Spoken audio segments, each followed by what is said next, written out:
In this video, we're going to talk about mechanical system efficiency, and this video is going to define what the difference between work and power is, and really how to calculate work and power. So let's say we were to give you the definitions of work and power. So you have something called work, and work is essentially the amount of force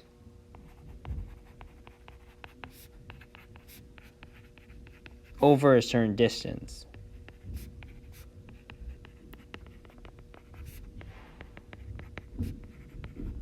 And if I were to break these two different things down, amount of force, certain distance, I could come up with some example units. And the one that you'll most commonly see for force is newtons, or N.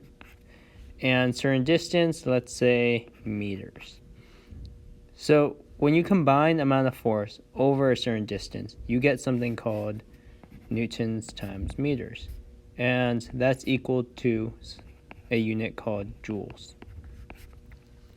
So the units of work will typically be something like joules. And an example of this is, let's say I have some stairs. So here I have 4 different stairs. And I'm going to draw another one too. In one example, I have a person who runs up those stairs, and in the second one, I have somebody who's just walking up those stairs. So casually walking up versus run. Now in this case, it's a lot more work to run up a stairs, or a lot more exertion to run up a stairs than it is to walk up a stair. So you're essentially exerting the same amount of distance, but the amount of force that you're exerting is different. And in this case, I'm going to give you an example. One thing that you would commonly see, especially if you're doing a project lead the way class, is just a chart, and it'll give you a bunch of numbers. So in this one, the chart will give you a couple of things. One of them is force, another is distance, time, and sometimes you'll see current in volts.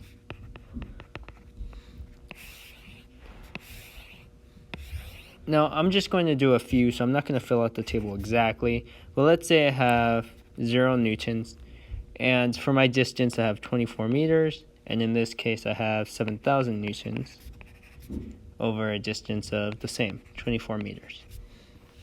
So this is kind of representing what I'm talking about in a more extreme example, in how, let's say this is walking, and let's say this is running.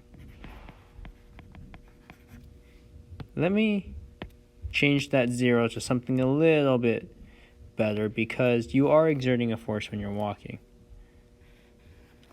Now, the definition of work, one more time, is the amount of force exerted over a certain distance. So the equation for it will be work is equal to force times distance. And that's it. And for each of these scenarios, how I would calculate it is I would just take the force, and let's say this is walk. Walk. That's very poorly written. If I were to walk this, the amount of force I have is 5 newtons, and I would multiply that by 24 meters, because that's how far I go.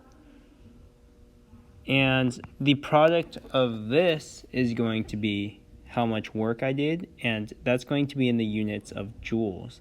So 5 times 24 works out to be 120 newton times meters, or that's equal to 120 joules.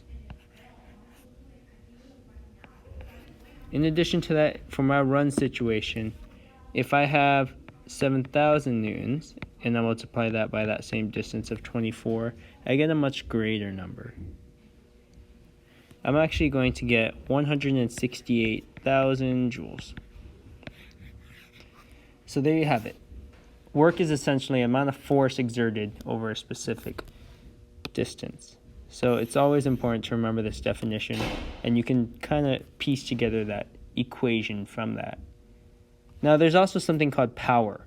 So work and power are often confused because we use those in our everyday language, but we don't really understand what the differences are. Power differs from that in that there is force and distance which is involved.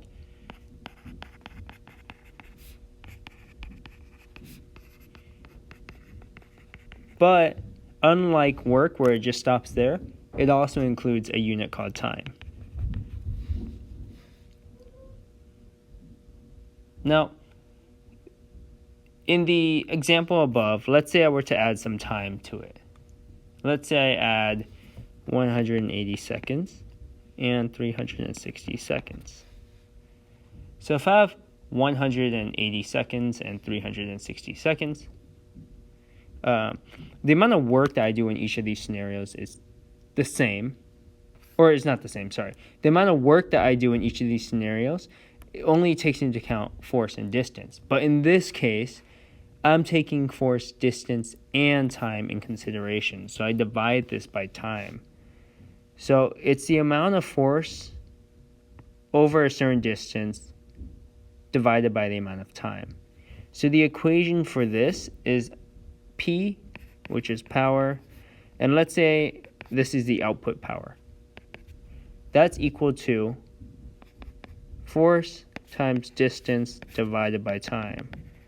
And if I want to simplify this, something that you'll see commonly, force times distance is work. So my simplified equation is just work over time. And that's my equation.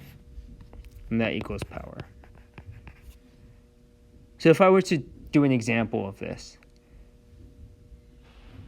for the run or the walk situation, let's start with walk. I have a force and a distance. So my force is 5 newtons, my distance is 24 meters. Now let's take that 5 newtons times 24 meters, but I'm not just going to stop there. I'm going to divide this by how long it took me to get there, which was 180 seconds.